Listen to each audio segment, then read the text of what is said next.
Alex. I think when you hit that, that side, Okay. it's gonna go in a flipping direction that way, and then maybe the paper will go up.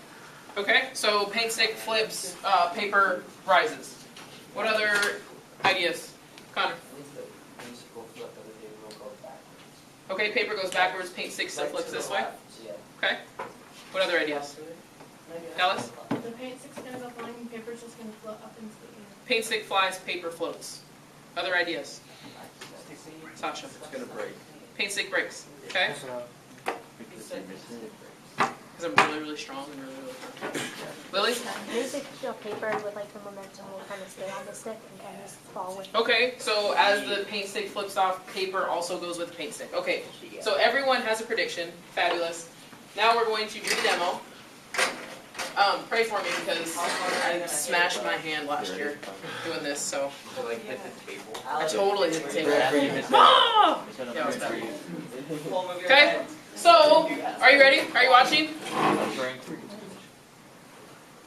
My heart's beating right now because I'm scared and I don't want to hit the table. Ready? Oh God. Thank you, thank you. So write down what happened, which was the paint stick broke. Paint stick broke! Exclamation point, because I made a really crazy sound. Okay?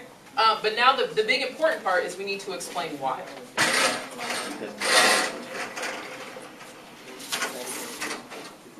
Okay? P.S. guys, as you're watching these demos, if you've either seen the demos before, or if now that you're seeing them, don't share them with other classes so that they can kind of have fun with the demo day too. Okay? I know you guys just sit around and talk about science at lunch, so. We do. Okay? Sasha, what's up? I don't know if this will spoil the next thing. Don't say it then. Don't even go there. I appreciate you. Thanks. Okay, so for our explanation, let's write down what we think is going on. So we have a scenario where we usually, Alex and Lily and some of you guys that said the paint stick was going to go flying and the paper would just kind of, I thought that too the first time I saw the demo. And the reason I thought that was because nothing was pushing on you didn't have a hand that was here on the paint stick, right? If I would have put my hand down and I said, okay, now I'm going to chop the paint stick, what happens? Most of you would have said it's going to break, right? So the question we need to answer is, what is happening on this side of the desk that's allowing me to break the paint stick without using my hand? Lily, what do you think? Maybe like the paper with like the surface area, it's like pushing down, and so like when the stick goes down, like the air is like going up like the bottom of the paper, so it's kind of like pushing it down. So that's Okay, so the paper, which we learned in our last few units ago, paper has surface area, right? So if the paper has a big surface area, it also has a lot of what?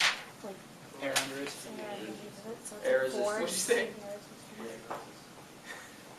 What'd you say? What? I don't know what he said. Air resistance. Yeah, I'm pretty sure he said air resistance, right? So if it has a lot of surface area, it has a lot of air resistance. So that goes for trying to drop something down, but it also goes, when the paper is at rest, you still have air resistance against the paper as it's here on the table. Does that make sense? So, for me, I'm going to draw my table, draw my paint stick, maybe a pen or a different colored pencil. I'm going to say my paper is there. And I need to remind myself that air is above that's really small. Can you all see that? So you're going to write down air is above the paper. Okay? So what does the word resistance mean? If you're resisting something, if the air is resisting the paper, what is the air doing to the paper? It's working against it. It's working against it. How, though? A response.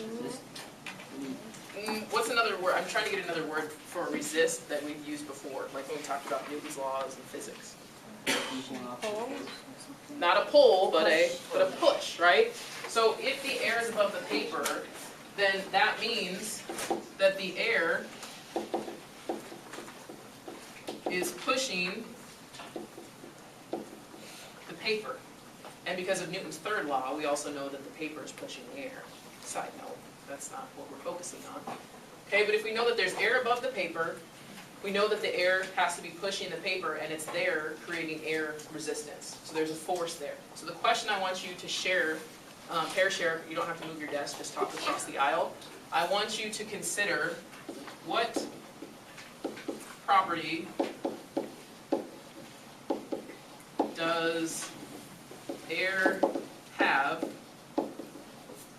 in order to be able to push? What property does air have in order to be able to push on something? Okay, take 1 minute, talk with your partner, go. What property does air have that allows it to push? Give me another one.